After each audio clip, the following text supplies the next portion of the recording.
Alright, good morning class. Good morning. So today, before we start the lesson, I'd like to check the attendance. Anyone who's absent, may I see?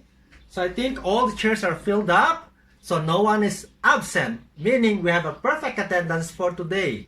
It's a perfect one, and I'm sure it's gonna be a perfect day for all of us. For today, we're going to learn a beautiful lesson. And we start that with a game. Are you excited? I told you you're going to be excited about this game. Because I'm excited, you're excited, let's start the game. Now, let us divide the class into 6 groups. Okay? Now you see, it's as simple as this. Just count 1 to 6, all of you, and then all the ones together, all the twos together, all the twos together. I'll give you a minute to do that. Timer starts now. Come on. Alright, now, may I see the group 1's hands? There you go. Where is the group 1?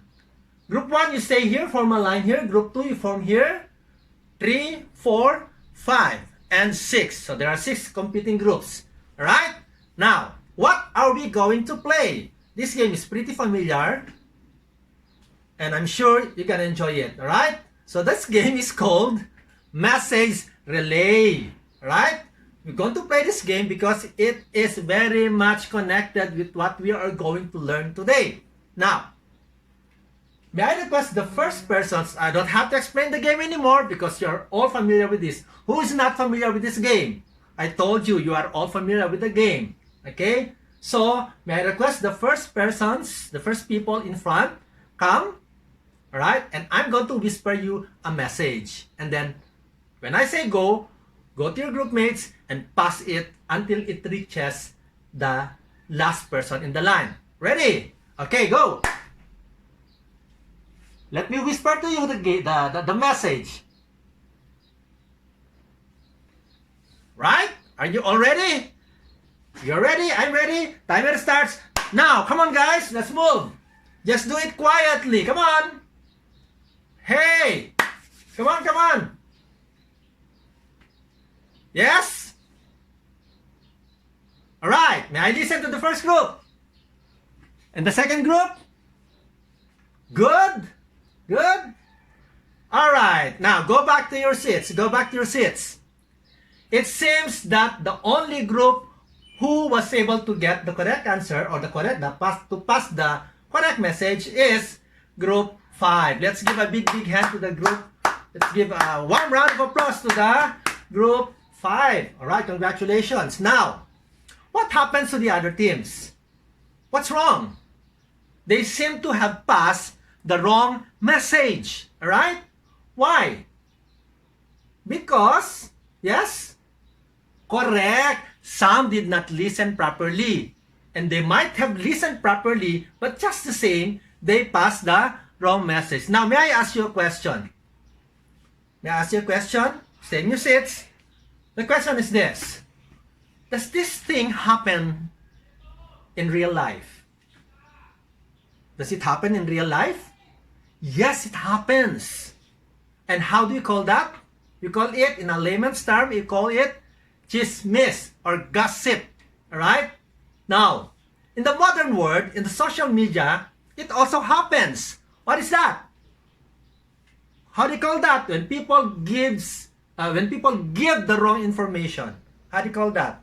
Yes, I love that. Say it again, say it aloud. Yes, fake news. Isn't it? And nowadays, social media is full of fake news. Facebook alone, my goodness, there's so much fake news that proliferates the social media. Now, what happens when people keeps passing wrong information? What happens when people keep passing wrong information? Yes? Of course, they become misinformed. And when they are misinformed, they decide wrongly. Alright? And the problem is, a lot of fake news is being posted on social media. So what are you going to do about it? Children, what are you supposed to do with those information that you read on social media? Yes? Correct! We have to check the facts. How do we do that? Let's look at the source of the information and then compare with other reliable sources. And that's how we can stop the fake news. Now, once you see a fake news, you know what I do, children? When I see a fake news and I'm sure that it's fake, I write in the comment, fake news, immediately. I write that. I type that. And for sure, it's gonna stop. Or, I'll simply message the person and correct. Tell them that it's wrong. Tell them to delete that news. Okay? Because it's very, very dangerous to be passing fake news nowadays. Now, today, that's not our lesson. It's just an integration of the issues that are surrounding us. For our lesson for today, it deals with news or the newspaper. Now, aside from social media, children, where can we get updates or the news that are happening?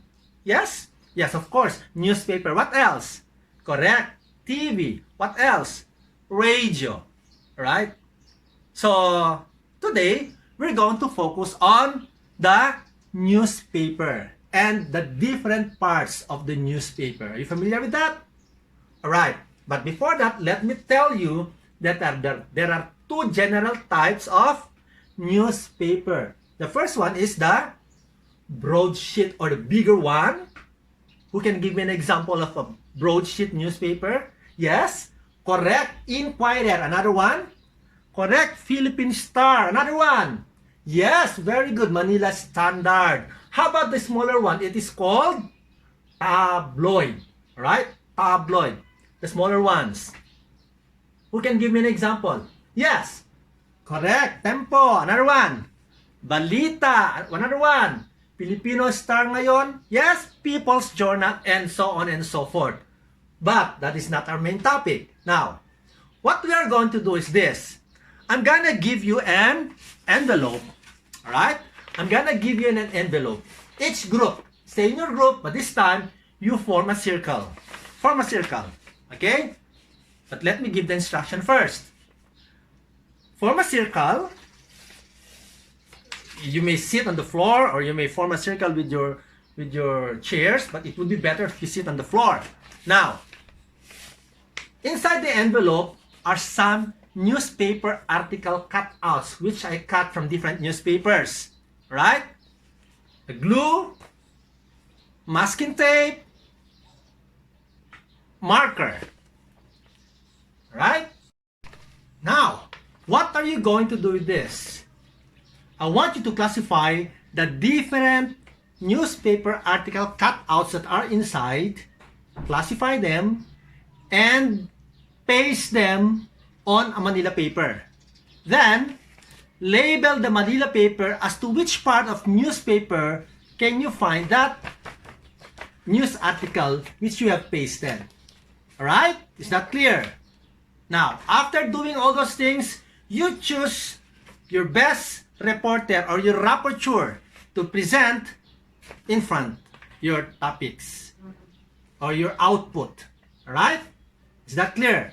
I'll give you 5 minutes to do that. After all, there are only a few articles inside. Just 5 minutes. Any question? Do you have any question? Okay, no more question? Then, I'll give you this. And timer starts now. Alright, let's start with group 1. I think you are all done. Let's start with group 1. Please present your output.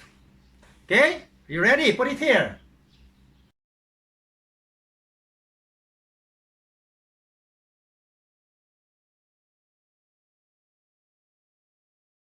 Let's give a big hand to group 1. Alright, so the group 1 was able to identify 2 parts of newspaper. Let us see what's the first one. The general news. Very good. And what is a general news again based on the output of the group 1? General news is the page of the newspaper. Go ahead. Very good. The page of the newspaper that contains the most important news both here and abroad. Very good. Now, what do you call that big bold letters on the front page of the which is also included in the general news? How do you call that? Yes, it's called a banner headline. It's the most important news there is. All right? That's the general news. The second one is the local and foreign news. Now, what's a local and foreign news? It contains what? According to Group 1, it contains news from towns and cities of the nation and abroad. These are the secondary news which are wherein, but the general news are of course more important than this. All right? So you normally you can find this on the second or third page, things like that. Very good, Group 1. Now let's welcome Group 2.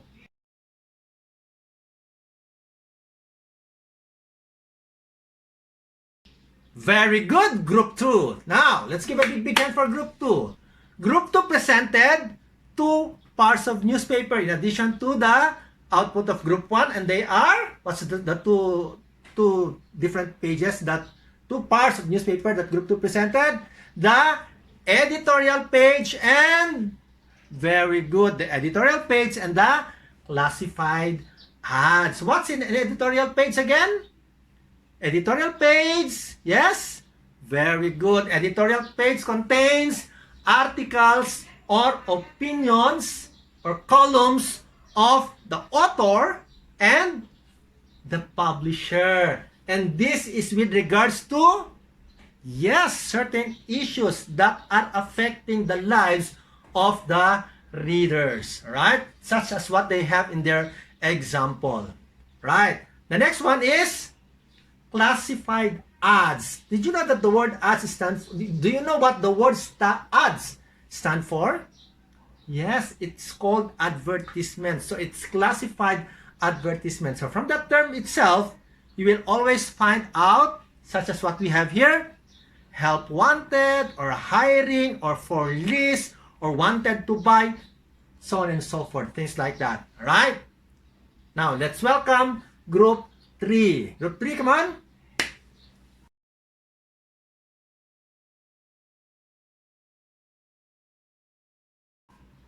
Very good. Now, after all your presentation, I'm so happy that you were able to come out with the 11 different parts of newspaper.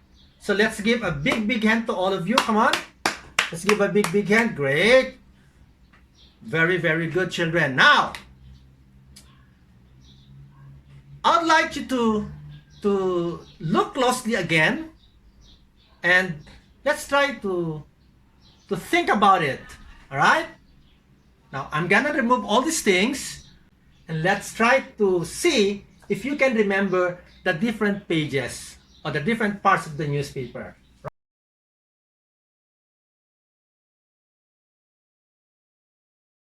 Right?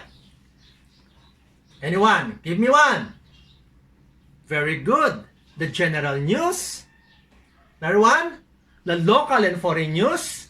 Another one, editorial page. Another one, classified ads. Another one, any more? Business and finance section. We have 5 already. 6 more. Yes, entertainment section. Another one. Home and culture section. Very good. Another one, society page. And what else? We have 8, 3 more. Travel and tourism section. Any more? Yes. Obituary page. And I hope you will not find out our names in here. I'm so scared about that. Okay, and the last one is, very good, the sports page. Now, it's clear that you learned the lesson. Very good. So give a big hand to all of you. And because of that, you deserve to play this beautiful game as an application to our lesson. Who wants to play the game? Who wants to be a millionaire? Of course, you all love it. Alright? Now, this is how we're gonna play the game, right? Stay in your group. This time, form a circle with your seats. Form a circle, but you're supposed to be seated. Then, get a ball pen and a paper. Right? Now, are you familiar with Who Wants to Be a Millionaire? Alright. So, please form your groups now. Very good. And you're ready to start the game.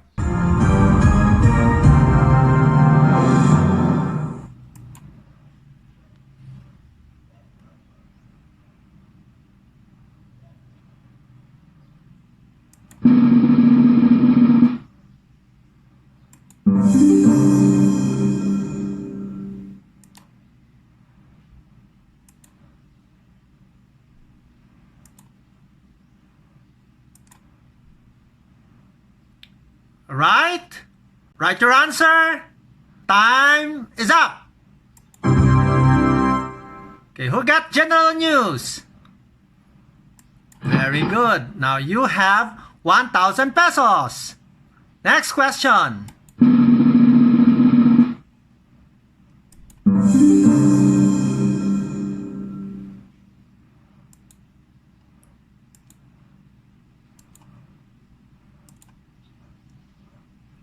Five, four, three, two, one. Answers up. Sports page. $2,000. Question number 3.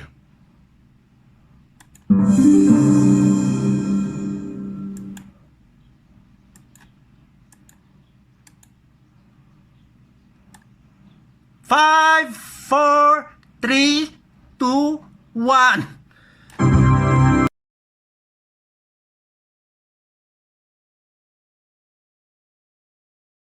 This time, let's move to the last question, which is the $1 million question.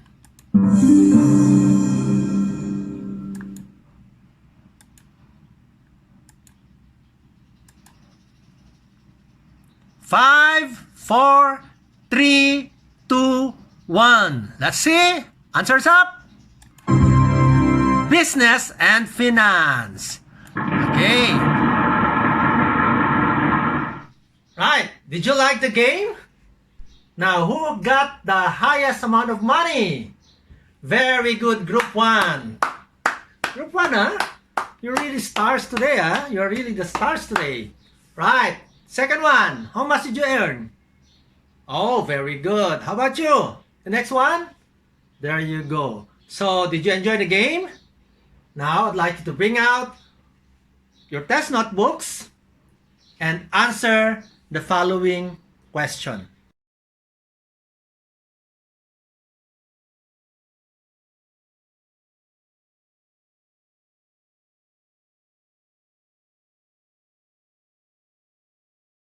Alright. Did you enjoy our lesson for today? Thank you very much for your cooperation.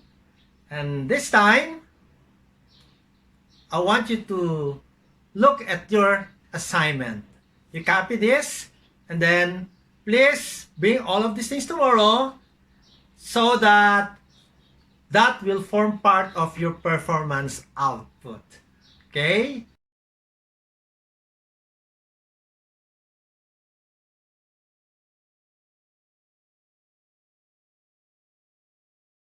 So that's all, children. Thank you very much. God bless us all.